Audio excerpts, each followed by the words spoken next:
¿Qué tal, amigos? Muy buenas noches. 2 días después de las elecciones seguimos sin saber de dónde saldrán los votos afirmativos o las abstenciones que nos permitan tener un gobierno cuanto antes. De momento nadie se baja del burro, siguen los discursos de campaña, pero entendemos que más pronto que tarde se acabarán los berrinches, las rabietas y reinará de nuevo la sensatez en nuestra clase política, que nos evite el bochorno de unas terceras elecciones. Albert Rivera insiste en reclamar renovación o nada y deja la responsabilidad al PSOE de un posible nuevo fracaso. El PSOE tiene la pelota ahora en su tejado. Si el PSOE vota que no y si el PSOE sigue en sus 13, pues es verdad que habrá bloqueo, pero si el PSOE se abstiene, pues se podrá poner en marcha la legislatura. Presión que el propio Sánchez también se quita de encima. En una conversación con los socialistas europeos les asegura que Rajoy tiene escaños suficientes con el bloque de derechas. Posición que apuntalan muchos varones. Los ciudadanos han hablado con claridad y nos han puesto en la oposición, porque con 85 escaños en unas cortes de 350 usted me dirá dónde nos han puesto. Nos hemos comprometido con coherencia a no favorecer un gobierno del Partido Popular y eso es activa y pasiva. Hay suficientes votos conservadores en el Congreso para formular una mayoría. Bueno, pues que lo intenten. Esa opción conservadora no parece en realidad viable. Necesitaría a los independentistas catalanes o a un canario aliado del PSOE. Nueva Canarias tiene un acuerdo con el Partido Socialista que va a mantener sí o sí. Así la pelota vuelve al PSOE. Conscientes de esa responsabilidad, algunos discrepan de la Ejecutiva. Lo que hay que hacer es evitar que haya elecciones. Y probablemente si lo tuviéramos claro todo, es que casi que se debía abstenerse todo el mundo para que no hubiera nuevas elecciones. Rajoy dice que no entra en disputas ni debates, que todos deben tranquilizarse. Porque ir a próximas elecciones como consecuencia de la cerrazón de alguien sería un disparate. Podemos todavía está intentando averiguar por qué no funcionó su suma con Izquierda Unida. Van a encargar una encuesta. De momento, y analizando las elecciones desde aquí, desde Castilla y León, el PP regional se muestra convencido de que antes de agosto habrá gobierno y lo presidirá Rajoy. Una posibilidad, dicen, después de los resultados del domingo. Resultados de los que los populares se muestran especialmente satisfechos en nuestra comunidad, con victoria en todas las provincias y subida de un escaño. Eligiéndose un escaño menos, hemos sido capaces de conseguir un escaño más, que precisamente es el tercer escaño de la provincia de Salamanca. Por tanto, hemos sido capaces de contribuir con mayor número de votos a la victoria del Partido Popular de España y también con mayor número de escaños con respecto a las elecciones de diciembre del año pasado.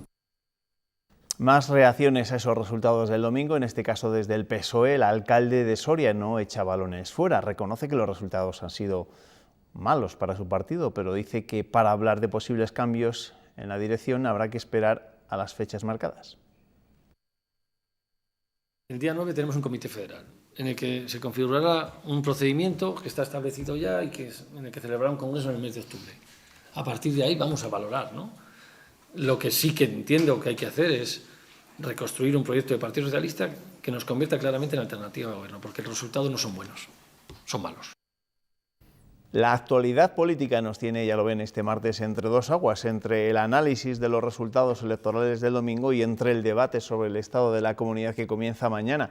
De los dos asuntos hablamos esta noche con la secretaria de organización del Partido Socialista en Castilla y León, con Ana Sánchez. ¿Qué tal? Bienvenida, muy buenas noches. Hola, buenas noches. Le quiero preguntar en primer lugar por Luis Tudanca, por el secretario general del partido en nuestra comunidad. ¿Qué tal se encuentra de su neumonía? Bueno, pues ha pasado unos días difíciles, pero bueno, recuperándose, ya está casi en plena forma. Para mañana. En este momento imagino ya que descansando después de haber estado durante todo el día preparando el debate sobre el estado de la comunidad. Pues nada, le deseamos que esté en plena forma precisamente para esos días tan duros que le esperan, no solo a Luis Tudanca, sino al conjunto de los procuradores y los periodistas durante pasado y mañana. Empezamos hablando de las elecciones del domingo. El Partido Socialista en Castilla y León mantuvo sus 9 diputados, pero perdió 5.000 votos respecto a las elecciones del 20 de diciembre. ¿Cómo valora la secretaria de Organización esos resultados?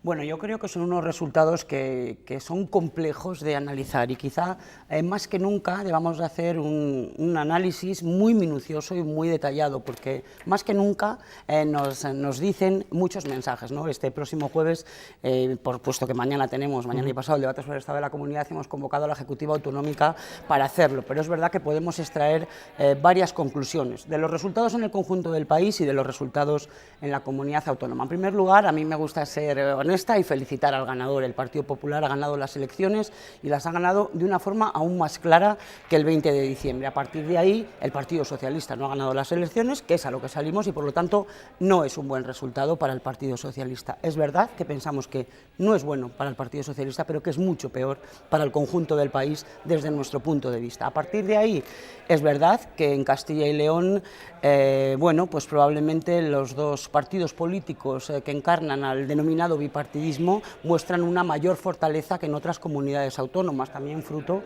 pues del trabajo de muchos dirigentes, de muchos voluntarios. Más de 30.000 voluntarios del Partido Socialista han trabajado esta campaña y por tanto yo quiero poner en valor lo primero, el trabajo de todos ellos, ¿no? A partir de ahí, decía usted, han perdido, no sé, 5.000 votos. Sí.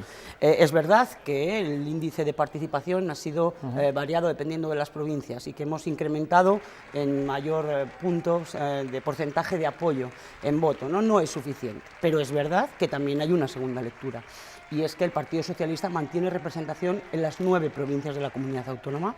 Eso es bueno para el PSOE, sí, pero también para nuestros vecinos, que su voz sea escuchada en las Cortes Nacionales, en el Parlamento Nacional. Yo lo que sí que quisiera poner sobre la mesa es si alguien en el CIS se plantea asumir algún tipo de responsabilidad, pues que ya son demasiadas las veces en que fallan estrepitosamente en Castilla y León, ¿no? Vaticinándole al Partido Socialista unos resultados desastrosos que no es lo que nosotros palpamos en la calle con nuestros vecinos, con nuestros paisanos, y que finalmente nunca se manifiestan. ¿No llegaron a temer en ningún momento el famoso sorpaso? En absoluto. ¿No? Fíjese, yo lo decía estos días, el día que no conozcamos a nuestra gente nos dedicaremos a otra cosa, pero veíamos a los votantes socialistas, a los simpatizantes del Partido Socialista y veíamos lo que nos trasladaban, y desde luego en Castilla y León nosotros no lo hemos contemplado en ningún momento. Fíjese, yo lo he dicho estos días también, en Castilla y León si hay un sitio donde se mantiene a raya en esa hegemonía, en esa lucha de la hegemonía por el liderazgo de la izquierda, sin duda alguna es Castilla y León. El diferencial de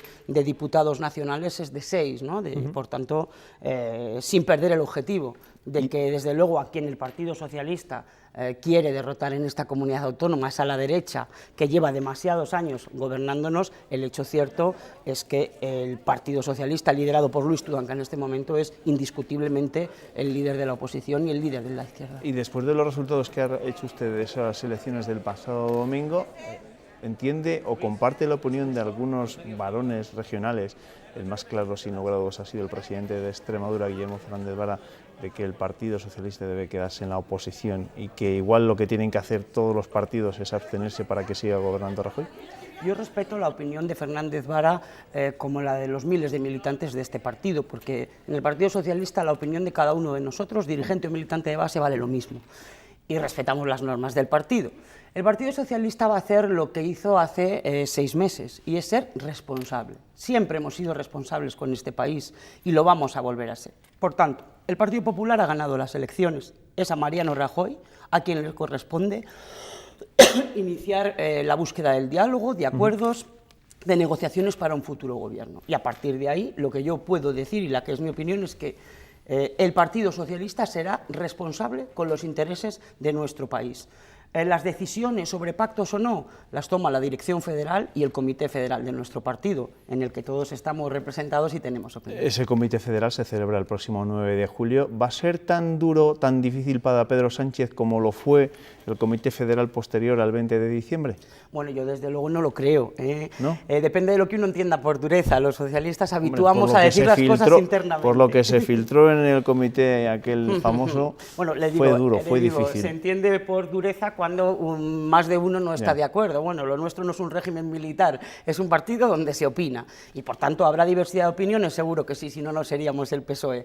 Pero yo no creo que vaya a ser duro para Pedro Sánchez. Pedro Sánchez tiene toda la legitimidad ante el resultado obtenido, que insisto, no es bueno, pero que es verdad que se da en una situación excepcional en nuestra democracia. Nunca se había producido una repetición de elecciones, nunca habíamos afrontado unas elecciones con un escenario tan multipartidista, donde se nos daba, no por muertos, pero casi, y yo creo que el resultado, desde luego, afianza y el liderazgo y la legitimidad de Pedro Sánchez. Pero con 85 diputados no puede sacar mucho pecho Pedro Sánchez y se lo van a recordar en ese comité federal, ¿no? Claro, lo que pasa que, fíjese, las elecciones nos presentamos al Partido Socialista Obrero Español.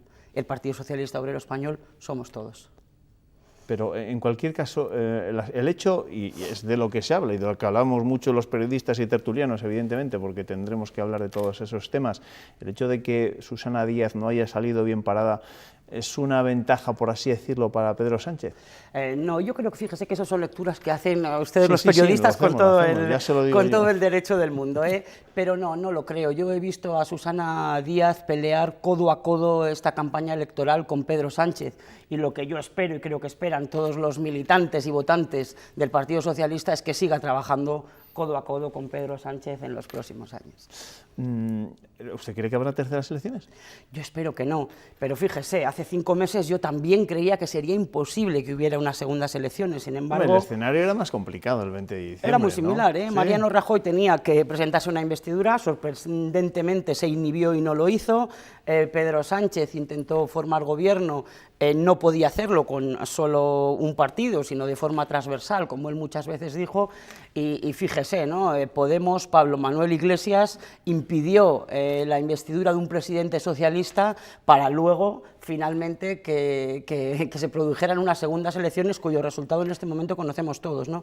Yo creo que Podemos y Pablo Iglesias le han hecho un inmenso favor a la derecha de nuestro país, también en nuestra comunidad autónoma, por cierto, y espero y deseo que seamos capaces, los partidos políticos, de ser responsables, porque si fuésemos a unas terceras elecciones, que yo espero que no sea así, deslegitimaría a toda la clase política de este país. ¿Usted cree que esa decisión de Pablo Iglesias la acabará pagando, el hecho de no apoyar en su día ese gobierno de PSOE con Ciudadanos? No tengo ninguna duda, porque le decía que creo que conozco algo el sentimiento de los votantes socialistas, ¿no? Un poco también en el espectro de la izquierda. Creo que Pablo Iglesias pasará a la historia de nuestro país como pasó Julio Anguita, ¿no? Como el gran hacedor de la división de la izquierda que solo beneficia a la derecha.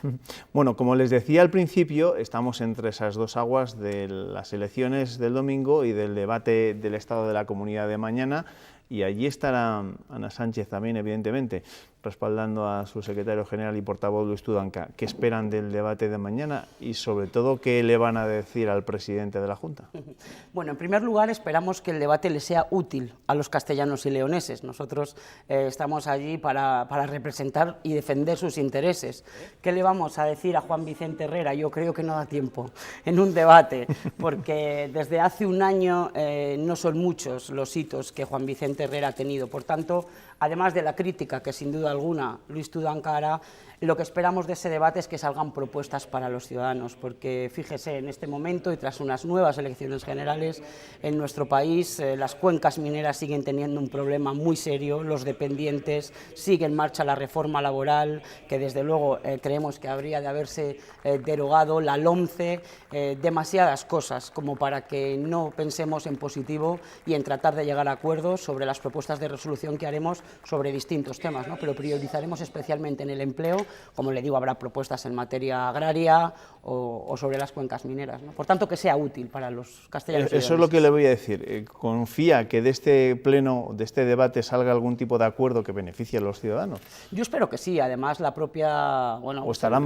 demasiado marcado por las recientes elecciones? Que ese es el peligro, quizá. Bueno, si está marcado por las recientes elecciones, creo que el gobierno regional, que además no tiene mayoría en las Cortes de Castilla y León, mayoría absoluta, se entiende, y que además tiene que buscar socios de gobierno en este momento, confío, espero y deseo que tenga un talante más negociador que lo que ha tenido en los años de la mayoría absoluta, donde hacía y deshacía lo que le daba la gana y no ha tenido en cuenta ni una sola propuesta de los partidos de la oposición. Yo creo, y casi le diría que empeño mi palabra, que en esta ocasión seremos capaces de llegar a acuerdos que beneficien a los ciudadanos de Castilla y León. Evidentemente, este primer año de esta nueva legislatura es muy diferente a otros años de otras legislaturas anteriores, porque ahora el bipartidismo también es historia en Castilla y León, y también hay que evaluar la labor de la oposición. En este sentido, este ha sido un año diferente también para el Partido Socialista, ¿no? Absolutamente diferente. Bueno, este año ha sido de una intensidad en la actualidad política, no solo en Castilla y León, ¿no? En el conjunto del país hemos vivido varias citas electorales y todo eso afecta también en el Parlamento Autonómico. Con lo que tiene que ver en el Parlamento Autonómico, bueno, es verdad que al no haber una mayoría absoluta del partido que sustenta al Gobierno, se ha abierto un inmenso campo de posibilidades. No son muchas las iniciativas que sí se han aprobado. La pregunta que nos hacemos ahora es, ¿las cumple el Gobierno regional? A partir de aquí, lo que tendremos que hacer es tratar de hacer un seguimiento exhaustivo de que lo que se aprueba en el Parlamento se cumpla, porque tenemos la percepción de que no se está haciendo. Con respecto a los grupos políticos, ¿no? Yo creo que en un año se ha ido viendo, bueno, que hay quienes venían a cambiar la política y a renovarlo todo, y yo creo que en tiempo récord se han convertido en la peor de las castas. Claro, porque ustedes, por así decirlo, en el Partido Socialista tienen que estar haciendo dos oposiciones, o han tenido que estar haciendo dos oposiciones, al Partido Popular que gobierna y a Podemos, que les pisa los talones. Podemos en algún momento ha sido el mejor amigo del Partido Popular en el Parlamento Regional, ¿no? El consejero de la Presidencia siempre les dice que son la oposición que le gusta al Gobierno, ¿no? Algo raro debe de haber ahí. Si Podemos hemos sentido la presión, pues mire, no, pero fíjese, antes de ayer hubo elecciones, el Partido Socialista cuenta con 9 diputados, y Podemos con 3, ha perdido además un número considerable de votos, por tanto, ¿sentimos el aliento en la nuca de Podemos? No. No lo sentimos. Y fíjese, si hablamos de trabajo parlamentario, muchísimo menos, porque desde luego no les encuentro demasiado laboriosos a la hora de defender los intereses de los castellanos y leoneses. No conozco la voz de algunos procuradores de Podemos, porque ni tan siquiera han intervenido en el Pleno. Por tanto, yo creo que elecciones de Podemos al Partido Socialista, las justas. He encontrado más trabajadores a los procuradores del Grupo Ciudadanos, si les soy sincera. Ya saben que las Cortes las tienen abiertas, evidentemente los ciudadanos, pero los que no vayan a acudir mañana a ese debate sobre el estado de la comunidad lo van a poder ver aquí en directo en Castilla y León Televisión a partir de las 12 del mediodía en un programa especial que va a presentar Alejandra Abad y Ernesto Escapa. Para terminar, este va a ser un año también complicado en lo que es la organización interna de los propios partidos, porque tienen ustedes también en el horizonte congresos federales y también regionales. De momento no hay fechas. Sí, créame que como secretaria de organización de los socialistas de Castilla y León, lo único que pienso es descansar unos días en Congresos, mi pueblo, en Zamora, para coger fuerzas, porque efectivamente tendremos Congreso Federal y a partir de ahí cascada de congresos, haremos Congreso Autonómico también y los congresos provinciales, y eso siempre intensifica mucho la vida interna de los partidos. Pero bueno, en el Partido Socialista, a diferencia de otros partidos, nos elegimos por primarias y por tanto lo que decían los militantes de nuestro partido, bienestar. Pero para orientarnos sobre esos congresos, Toño, claro, no podrá irse más allá, ¿o no? ¿Cómo? No entiendo. No, digo las fechas más o menos aproximadas. Las fechas, pues es que está todo condicionado porque, como le digo, son en cascada a partir del Congreso Federal. Es verdad que el Congreso Federal en este momento está aplazado, pero por la situación excepcional de nuestro país, y parece que en el Comité Federal del día 9 convendremos que se pospone el Congreso hasta que no haya un gobierno en España. Los intereses de los españoles están muy por encima de los intereses de nuestro partido. Gracias, Ana Sánchez. A ustedes. Muchísimas gracias. Secretario de Organización del Partido Socialista de Castilla y León, por cierto, al que coincide con Juan Vicente Herrera en que mañana creo que le fastidian el día grande de las fiestas, ¿no? De su a mí en pueblo, Zamora de su también, ciudad. sí. Gracias, buenas noches. Les dejo un momento con la publicidad, enseguida regresamos con nuestros tertulianos para hablar de lo que ha dado de sí el día. Hablaremos de política, claro está.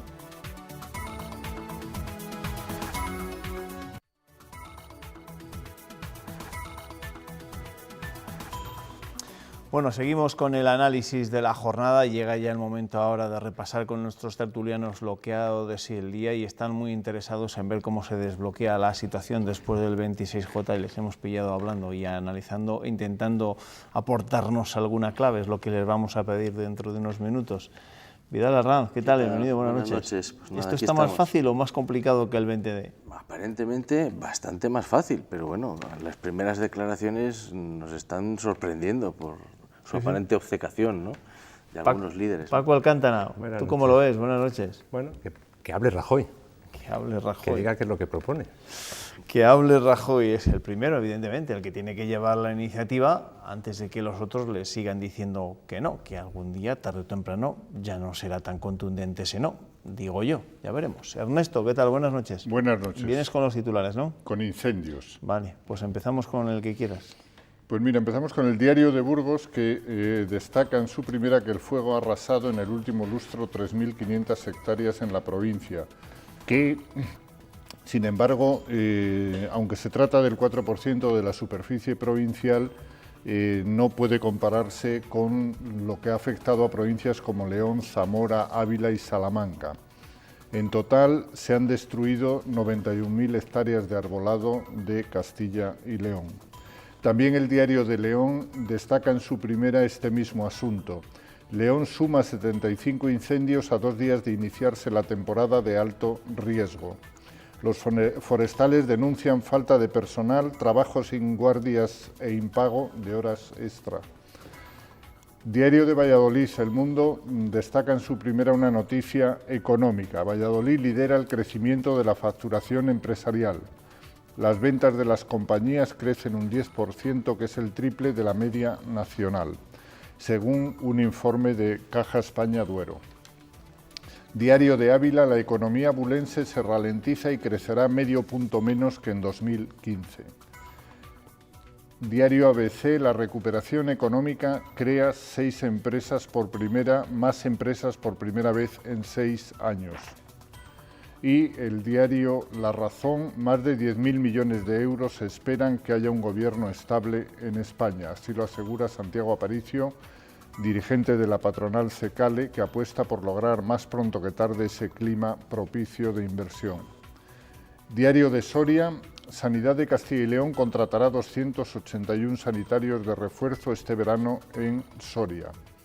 El Día de Valladolid, Valladolid recupera empleo público tras perder 4.000 funcionarios en 6 años. Y la Nueva Crónica de León destaca que los mineros que llevan 2 semanas encerrados en el Pozo Aurelio inician una huelga de hambre. Por último, el Norte de Castilla destaca que Tordesillas, su ayuntamiento, recurre ante el Constitucional la lidia y la muerte del toro de la Vega. Bueno, ¿qué viñeta me traes esta noche? Cuéntame. Pues mira, te traigo la viñeta de Álvaro en La Opinión de Zamora, que tiene que ver con las detenciones a responsables de la DIF en Barcelona. Vemos aquí al indio que se pone sobre los raíles y dice: yo ir a acercarse tren y sin sobrecostes.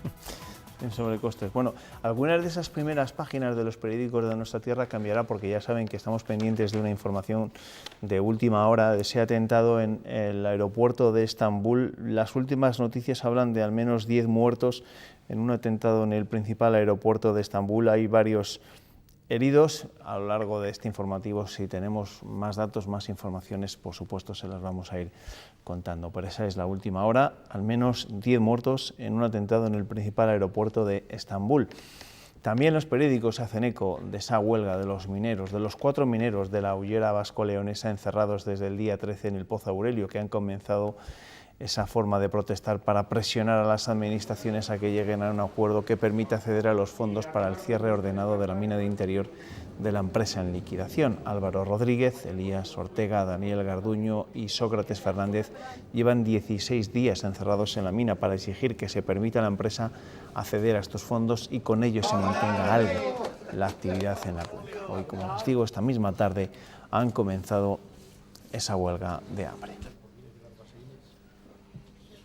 La Mira, bueno, evidentemente antes eran más noticia estos encierros de los mineros, estas huelgas, pero vuelven a ser actualidad en estos tiempos. Sí, y imagino que mañana además en el debate sobre el estado de la región será uno de los puntos que sobre todo traten los partidos de la oposición. ¿Qué pasa con esas ayudas que no llegan para desatascar el problema que tienen en la minería leonesa? Claro, la situación es muy difícil y encima depende de Europa. Bueno, la situación es muy difícil, la solución depende de Europa, la solución también depende en parte del gobierno central, de un gobierno central que seguimos teniendo en funciones y de eso ya han pasado más de 7 meses. Hoy, y tenemos que hablar en primer lugar en nuestra tertulia de ello, hoy hemos escuchado nuevas valoraciones, pero no sé vosotros en qué situación creéis que está todo este el proceso o cómo consideráis que todo esto va a terminar, si se van a mantener enrocados cada uno en sus posturas o si más pronto que tarde alguien va a tener que ceder de alguna manera.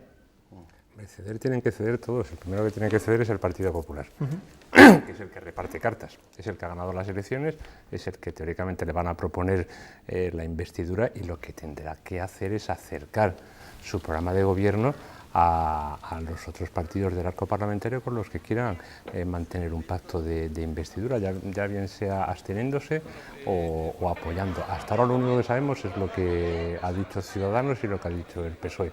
Pero bueno, yo creo que ahora mismo es lógico que los partidos que están en la oposición se lo tengan que hacer un poquito difícil a quien va a formar el gobierno, pero el primero que tiene que ir anunciando cuáles son sus enunciados de gobierno y cómo quiere atraerse el voto, la abstención de parte de la Cámara, tiene que ser el Partido Popular. Es el primero que tiene que mover ficha. Bueno, yo no estoy del todo de acuerdo, es decir, estoy de acuerdo con la filosofía, pero yo no creo que el Partido Popular tenga que anunciar esa política de acercamiento en abstracto, eso tiene que hablarse en una mesa de negociación. Entonces, hombre, de entrada es un mal comienzo que el Partido Socialista siga emperrado en el no, como en el anterior proceso electoral, en el anterior proceso postelectoral, ¿no?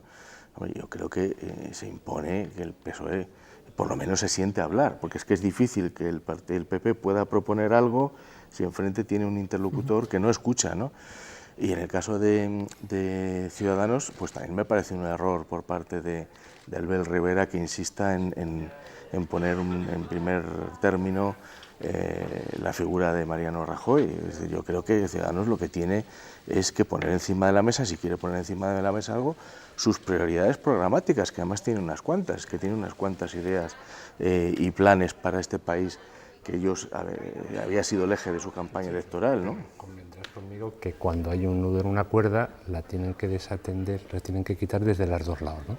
Sí, entonces, claro. El Partido Popular puede tener una defensa numontina de ganado las elecciones, voy a seguir haciendo lo que he hecho hasta ahora, ni los socialistas, indudablemente. Y bueno, y esta mañana creo que la presidenta de Andalucía y el presidente de Extremadura pues ya están haciendo una llamada de atención de que no puede haber unas terceras elecciones, fundamentalmente por un chiste que salía el domingo. A las terceras saca ya mayoría absoluta Rajoy, ¿no? Sin decir nada, parece en el PSOE todo va a depender del Comité Federal del día 9 de julio. De momento, digamos que todos tienen que ser prudentes. Estamos en un momento de postureo, ¿no? Sí. Han pasado muy pocas horas de las elecciones y de cara al electorado pues hay que mantener las formas, pero yo creo que este país necesita que los partidos, por lo menos los constitucionalistas, se sienten en una mesa y digan, oiga, que vamos a tener un pacto de educación, vamos a derogar o no la reforma laboral para poder llegar a un acuerdo y que no esté todo el día sobre la mesa ese asunto. Ahora que la economía va para adelante, tenemos que tener una postura fuerte ante Europa. ¿Qué es lo que pasa con Cataluña? Hombre, yo creo que eso es del interés general. Y Albert Rivera, que le estamos viendo ahora en imágenes, Ernesto, ¿va a poder seguir tirando la pelota? Hoy lo ha hecho hacia el Partido Socialista y dice, si el PSOE se abstiene, está todo hecho. Si no, está bloqueando la situación. Hombre, yo creo que todos ellos tienen una experiencia de estos 6 meses echados a perder que hemos pasado, y todos ellos, el PP, el PSOE, Ciudadanos, tienen que haber aprendido algo de estos 6 meses. Es decir, tienen que haber aprendido... Rajoy ha aprendido que no se puede quedar uno mirando, no se puede quedar uno esperando, tiene que... Yo creo que el primero que tiene que moverse es Rajoy, es el PP, que es el que ha ganado y es el que tiene que tomar la iniciativa de acercarse y de hablar. Supongo que ya estarán hablando y ya estarán negociando, yo quiero suponer, vamos. Hombre, es verdad que estas cosas no se suelen retransmitir y que hay que ser discreto porque evidentemente nadie quiere quedar en evidencia ante sus propios votantes cuando las elecciones están todavía tan frescas, tan calientes, ¿no? Sí, pero a mí me preocupa un poco, aunque no me parezca un problema insalvable, esta sensación que hay dentro del Partido Socialista como que hay que preparar, hay que hacer una labor de pedagogía con las bases y con la militancia socialista para prepararle para una hipotética actuación del partido que permitiera vía abstención o vía otro mecanismo facilitar la investidura de Rajoy. No sé, me parece que... La terapia que habría que hacer en el Partido Popular, si fuera al revés. El problema, uno de los grandes problemas que todavía tenemos en esta democracia, que parece incipiente después de 40 años, es que el enemigo es el demonio. no el contrincante, y parece que es imposible que pueda haber acuerdos entre dos partidos democráticos y constitucionalistas. Pero no es exactamente lo mismo, eso Paco, será porque... un problema de salud democrática, de que algún día nos demos cuenta que PSOE y PP sí que pueden pactar ciertas cosas. Pero el PP lleva diciendo eso desde el 20 de diciembre. Y eso nosotros. Ficha, que podía haber dicho yo sí, estamos de acuerdo. Y aquí le hemos criticado abundantemente, pero lo cierto es que la disposición al acuerdo, el PP sí la ha expresado, y el PSOE fundamentalmente es el que hasta ahora han manifestado una mayor negativa. ¿No? Si eso no se rompe, es imposible descender a lo concreto, ¿no? Trasladar una pregunta sobre otro de los actores del tablero, aunque ha quedado ligeramente descolocado a pesar del resultado, excelente resultado para un partido que lleva apenas 2 años funcionando. Pablo Iglesias, que siguen buscando en el partido, en Unidos Podemos, las razones, las causas por las que no han logrado el famoso sorpaso que anunciaban las encuestas, y nos explican por qué han perdido 1,5 millones de votos respecto a los que habían conseguido por separado en las elecciones del 20 de diciembre Izquierda Unida y Unidos Podemos. ¿Dónde están según vosotros esos votos? ¿Cuáles son las razones por las que no han ido a Unidos Podemos? Yo creo que a Podemos se le ha demonizado, ¿no? Ha estado durante los 15 días de campaña demonizado. Sí, pero ese 1,5 millones de votantes no creo que se hayan creado ese discurso.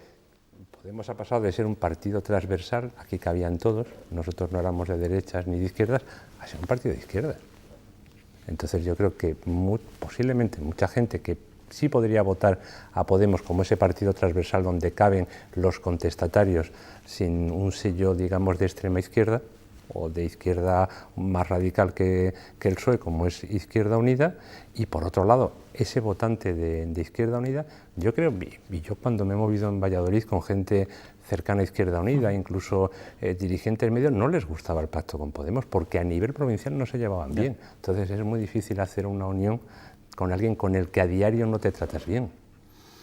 Sí, pero de todas formas es verdad que todavía no tenemos buenas respuestas para explicar lo que ha ocurrido, porque la demonización ha existido, la polarización ha existido en la campaña, el PP ha jugado la baza de la seguridad, hemos tenido el Brexit, está esto que comentas, o sea, hay muchas razones, pero lo cierto es, lo más llamativo de toda esta cuestión es que las encuestas no detectaron nada. Esto es lo relevante, es decir, tú puedes decir, a Unidos Podemos se le ha demonizado. Bueno, pues esa demonización podía verse reflejada en un descenso en las encuestas. No, las encuestas hasta prácticamente el mismo día de las votaciones daban sorpaso, ¿no? Entonces, ¿qué ha pasado ahí, no? Y yo creo que ahí hay más claves que puedan tener que ver o con la impulsividad del voto final, o con que a lo mejor pueda haber tenido algo más de influencia el tema del Brexit, aunque eso... Luego os preguntaré por el tema del Brexit, evidentemente, pero antes quiero ver imágenes de esa noticia de última hora que les contábamos hace apenas unos minutos, ese atentado en Estambul, en uno de sus principales aeropuertos, en el aeropuerto internacional Atatürk de la capital turca. Se ha convertido, como les digo, este martes en el escenario de 2 explosiones y un tiroteo, según ha confirmado el ministro del Interior. Al menos 10 personas han muerto en ese atentado, según ha informado el ministro de Justicia del gobierno turco. Esas son las imágenes. Como se pueden imaginar, actualmente a estas horas reina el caos en ese aeropuerto de Estambul, donde ese atentado ha provocado al menos 10 muertos, 10 personas fallecidas y varios heridos. Bueno, cuando tengamos más información, evidentemente se la vamos a contar. Que ahora mismo la guerra, porque esto es una guerra, se puede producir en cualquier lugar del mundo mientras haya 2 locos que se quieran inmolar. Y yo, fíjate, una reflexión, lo mismo que hace una semana se salió a la calle por la muerte de 30 y tantas personas en Estados Unidos, el atentado a esa discoteca de homosexuales y lesbianas. Yo creo que había que salir a la calle porque también son personas y a veces miramos solamente a los que están cerca, pero haya habido también 10 muertos a los que hay que condenar y repudiar. Sí, totalmente de acuerdo. Bueno, pues esa es la última hora, esas son las imágenes que nos han llegado, como les digo, de ese aeropuerto de Estambul donde ha tenido lugar ese atentado. Mira, estábamos hablando de Guillermo Fernández Vara, del presidente de Extremadura, que ha sido uno de los protagonistas del día. Estoy leyendo un tuit en el que dice: si no hay un gobierno de cambio son dos razones, el voto Rajoy más Iglesias de abril y luchar por ganarle al PSOE y no a Rajoy de junio. Bueno, esas otras valoraciones, otros de los análisis que hacen en este caso algunos de los varones del Partido Socialista. Pero hablábamos del Brexit. Los líderes continentales celebran este martes uno de los consejos europeos más tensos de los últimos tiempos. El premier británico David Cameron les está explicando sus planes para que el Reino Unido salga de la Unión, aunque todavía no ha activado el mecanismo. Los socios son contundentes, no negociarán hasta que el proceso esté en marcha y recuerdan a los británicos que perderán privilegios como el mercado único. Llegaba a Bruselas con la intención de conseguir un divorcio amistoso. Les explicaré que Gran Bretaña va a abandonar la Unión Europea y que quiero que ese proceso sea lo más constructivo posible. Cameron quiere que la relación con el resto de Europa siga siendo como la de buenos vecinos y amigos, aunque los socios le advierten que nada será como antes. Que nadie pretenda quedarse con lo que le interesa de Europa y no quedarse con lo que no le interesa de Europa. Debe haber y habrá una diferencia palpable entre ser y no ser parte de la familia europea. Quien se quiere ir de esta familia no puede esperar que las obligaciones desaparezcan y que se mantengan los privilegios. Merkel advierte que Reino Unido no tendrá acceso al mercado único como quiere Cameron. El premier británico sigue sin desvelar cuándo pedirá oficialmente la salida. Todos le presionan para que sea claro en cómo lo va a hacer y que lo haga cuanto antes. No hay tiempo que perder, hoy todo el mundo nos mira. También lo hace el Parlamento Europeo en una resolución que ha aprobado esta mañana, en la que Juncker se ha dirigido así a los eurodiputados nacionalistas británicos. Estoy realmente sorprendido de que aún esté usted aquí. Así, todas las instituciones comunitarias se unen para exigir que abandone la Unión inmediatamente. Bueno, así están las cosas, de tensas también en la Unión Europea por el dichoso Brexit. ¿Cómo va a terminar todo esto? Pues que tendrá que haber un acuerdo, porque tampoco ni ellos pueden vivir sin nosotros ni nosotros podemos vivir sin ellos. Claro, pero esto tiene que ser muy delicado, porque no puede dar la apariencia de que el Reino Unido se va de rositas, porque entonces a continuación otro de los países más ricos de la Unión iban a empezar igual a promover ese tipo de referéndum. Habría que hacer una reflexión de lo que suponen los referéndum y que la gente vote en caliente. O sea, eso es muy peligroso. Es delicado, porque ahora cuando ayer decían que nos hemos arrepentido, que ya tenemos 1,5 millones de votos, a ver si lo repetimos, ¿no? Haberlo pensado antes. Que de todas formas, claro, es evidente que los mensajes populistas calan mucho entre la ciudadanía y lo hemos visto, ¿no? Pero también al final es culpa de algún político irresponsable como David Cameron, ¿no? Que solo por jugarse o por mantenerse ahí en pie en su partido se jugó el tipo y la que ha provocado. Claro, porque en realidad en este referéndum había muy poco que ganar, salvo él, y mucho que perder. A ver, yo creo que los referéndums tienen un sentido si se le llama al pueblo para que ratifique una decisión que el gobierno ha adoptado porque considera que es buena. Si el gobierno de Cameron hubiera llegado a la decisión de que hay que salir de la Unión Europea, pues me parece que lo lógico es que consulte al pueblo su decisión. Pero consultar al pueblo para decirle que sigamos como estamos es lo que me parece un acto de temeridad. Decías antes, o te preguntabas, el efecto que haya podido tener el Brexit en los últimos días de campaña y en el voto definitivo del pasado domingo. ¿Creéis que ha influido? Yo creo que sí, porque al final la gente es conservadora. Y yo creo que, desde luego, lo que no ha quitado un voto al PP es la corrupción. Eso parece que está claro, pero yo creo que en ese estado de ánimo de qué va a pasar, la incertidumbre hace que la gente se vuelva aún más conservadora. Ese miedo lo tenemos.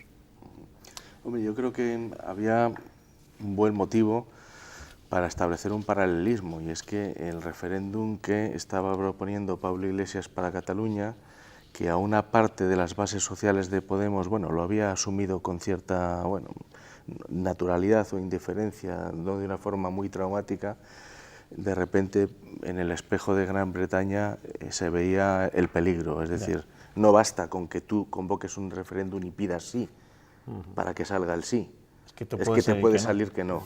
El gran argumento de defensa de del referéndum catalán de Unidos Podemos es si nosotros lo convocamos para pedir el sí, para ganarlo, ya, pero es que puede perderlo usted. Y las consecuencias son tremendas, ¿no? Yo creo que eso puede haber influido algo. En este tema de los referéndum, además del populismo y la demagogia, hay una dejación de funciones de quienes gobiernan, ¿no? Precisamente se les elige para gobernar y para que tomen decisiones. Bueno, el caso es que el Brexit supone un nuevo revés a la economía y a las empresas que esperan la llegada de tiempos mejores. Las compañías de Castilla y León se están recuperando, ha aumentado su número y han incrementado sus ventas. Es lo que refleja el primer informe sobre su situación económica y financiera realizado por España Duero. Su gran reto es el tamaño, el 96% tiene menos de 9 trabajadores. En nuestra comunidad había 161.000 empresas en el último ejercicio completo, 2015. Es el primer año que sube su número, aunque aún lejos de las 173.000 de 2008, al inicio de la crisis. Esta ha afectado menos por las propias características del tejido empresarial castellano y leonés. Bastante menos endeudada, mucho más sólida y más estable, fundamentalmente por el tipo de tipología empresarial. Hay una empresa industrial que, aunque sea mediana y pequeña, tiene grandes grupos industriales que sirven de soporte. Valladolid, León, Burgos y Salamanca lideran las listas de número de empresas, de tamaño y de rentabilidad. El gran reto es ganar tamaño. Difícil salida si no toman decisiones entre ellas de una fusión, de una concentración de empresas, de una colaboración entre ellas mismas para poder tener más capacidad. Las ventas han aumentado un 6,3%, el doble que la media española, pero sigue pendiente el capítulo de inversiones. Que crecen los préstamos a particulares y decrecen los préstamos nuevos a empresas. Hay consumo, pero todavía no hay inversión. Una de las excepciones es España Duero, que ha aumentado su crédito a empresas un 69%. Bueno, así está el caso. Vamos a dejar de hablar de elecciones.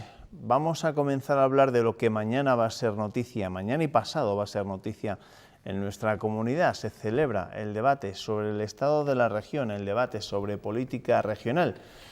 ¿Y vosotros qué creéis o qué esperáis escuchar en ese debate? Es verdad que llega en un momento extraño, porque claro, estamos tan pendientes de la política nacional que este debate, no sé. Yo creo, fíjate, yo que he seguido estos 15 días a Herrera por la región, en la última semana de campaña cambió el discurso y dio un discurso en positivo. A mí me da la sensación de que mañana va a sacar un discurso en positivo.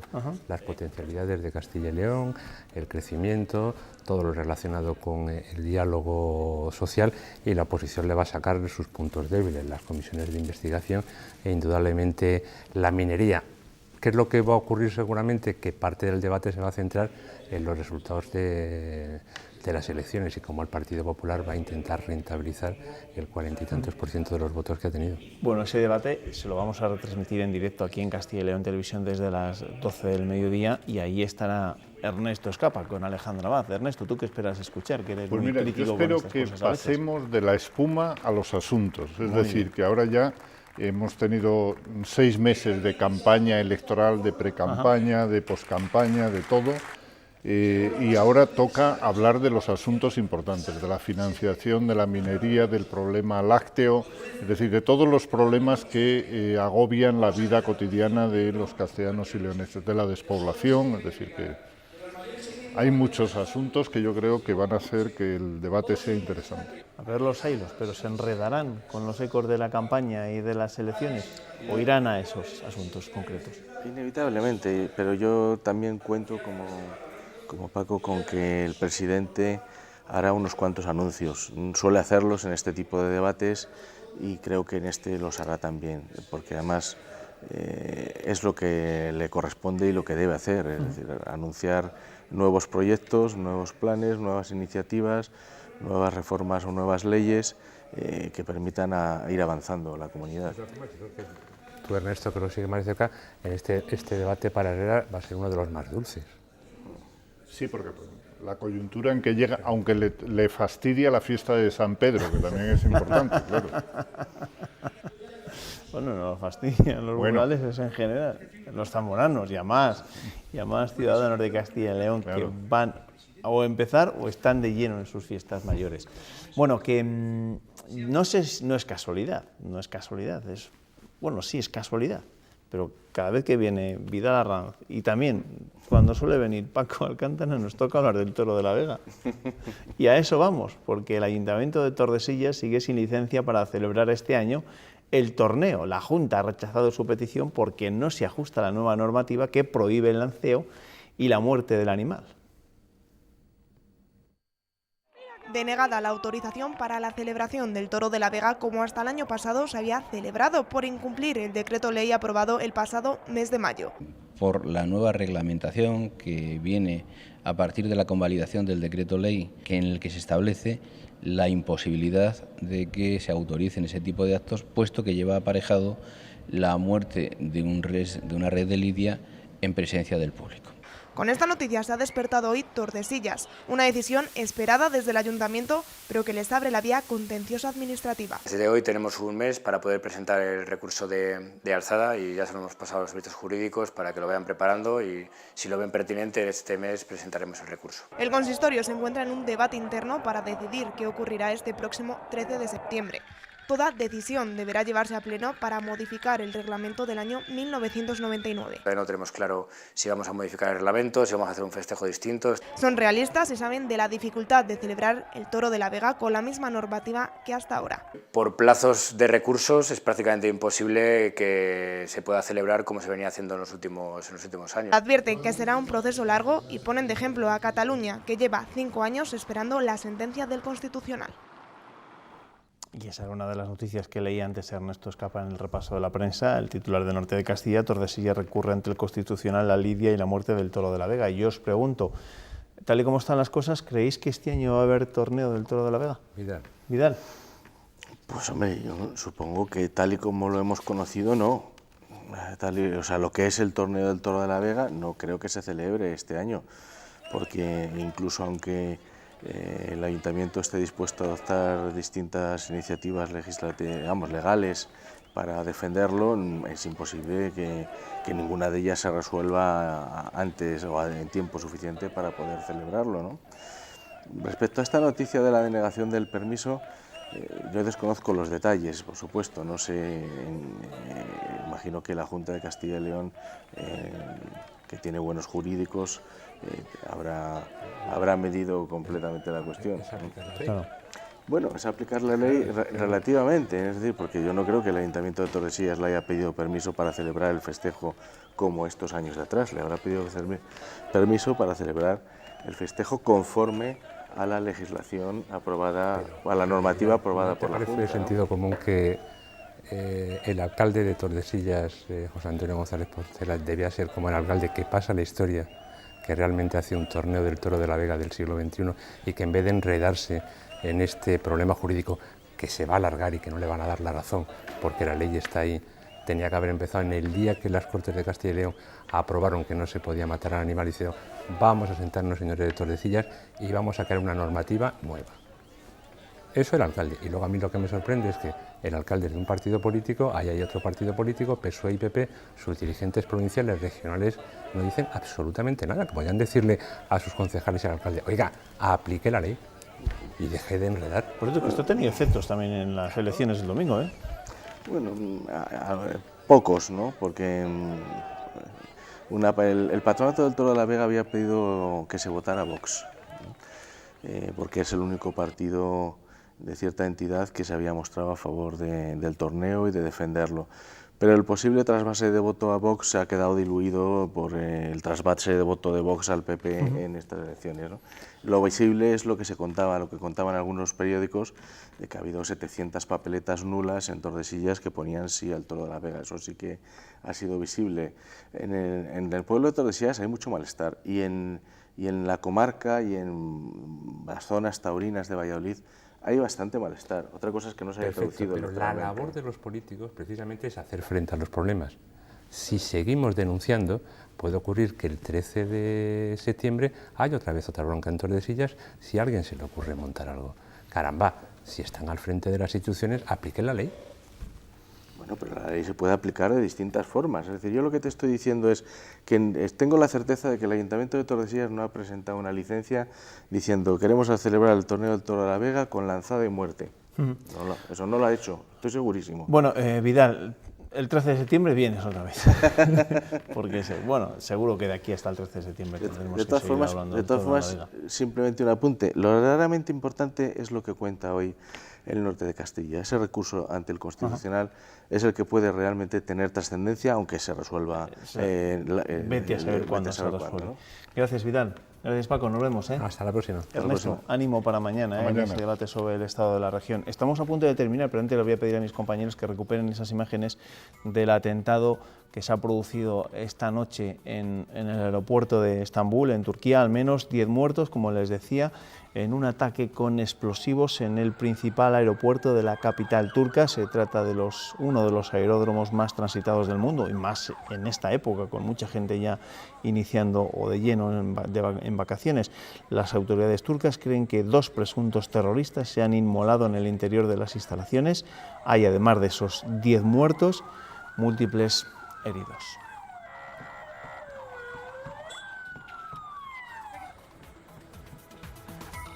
Es la información de última hora que seguiremos desarrollando, por supuesto, mañana en nuestros servicios informativos. Nosotros ya nos vamos, les dejamos con la información meteorológica. Recuerden, desde las 7:30 de la mañana, Pilar Ruiz les contará cómo se despierta este miércoles Castilla y León. Que descansen.